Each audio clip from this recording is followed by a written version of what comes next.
केंद्र और राज्य सरकारों को सुप्रीम कोर्ट की फटकार। प्रवासी मजदूरों पर दिया बड़ा आदेश। One nation one ration card योजना लागू करने को कहा। सुप्रीम कोर्ट ने मंगलवार को संगठित क्षेत्र के मजदूरों को राहत देने के लिए बड़ा आदेश दिया है। कोर्ट ने सभी राज्यों, केंद्र शासित प्रदेशों से कहा है कि वो जुलाई 2021 तक one nation one ration card योजना लागू करें।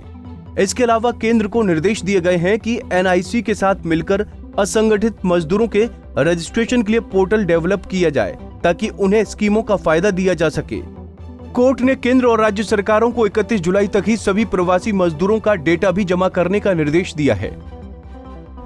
दरअसल सुप्रीम कोर्ट ने कोरोना लॉकडाउन के कारण प्रवासी मजदूरों को हो रही समस्याओं पर स्वतः संज्ञान लेकर सुनवाई शुरू की है। मंगलवार को सुनवाई के दौरान सुप्रीम कोर्ट ने श्रम मंत्रालय को फटकार भी लगाई। कोर्ट ने कहा कि असंगठित क्षेत्र के मजदूरों को रजिस्ट्रेशन के लिए इंतजार करना पड़ रहा है। उन्हें केंद्र राज्य की ओर से स्कीम का फायदा नहीं मिल रहा है। इस मुश्किल वक्त में नेशनल डेटा के पोर्टल के काम को जल्द पूरा करना चाहिए था। ऐसे में श्रम मंत्रालय का काम माफी लायक नहीं है। कोर्ट के मुताबिक असंगठित मजदूरों और प्रवासियों पर पोर्टल में देरी ये दर्शाती है कि केंद्र प्रवासी मजदूरों को लेकर चिंतित नहीं है। कोर्ट ने यह भी कहा कि केंद्र राज्यों को प्रवासी मजदूरों से जुड़ी सारी योजनाएं सिर्फ कागजों पर ही रहीं। फिलहाल सुप्रीम कोर्ट की ओर से 31 जुलाई तक इस योजना को लागू करने को कहा गया है। साथ ही ये निर्देश दिया गया है कि केंद्र सरकार को अतिरिक्त राशन की सप्लाई करनी होगी, जितनी राज्यों द्वारा मांगी जाएगी।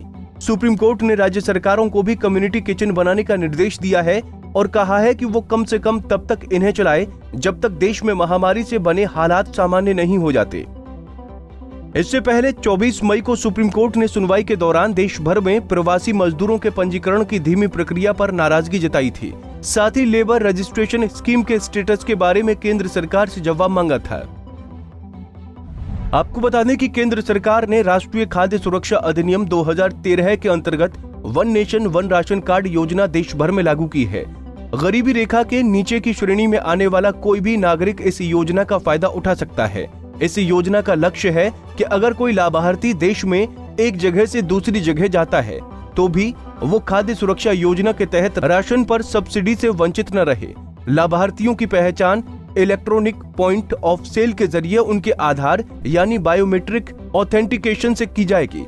हर पीडीएस दुकान पर electronic point of sale device उपलब्ध होगी। इस योजना के अंतर्गत देश भर से लगभग 5.25 लाख राशन दुकानें शामिल हैं। हमसे जुड़े रहने के लिए हमारे YouTube चैनल को सब्सक्राइब करें और नई वीडियो की नोटिफिकेशन के लिए बेल आइकॉन को दबाएं। अगर आप ये वीडियो Facebook पर देख रहे हैं तो लाइक जरूर करें और ज्यादा से ज्यादा शेयर करें। धन्यवाद।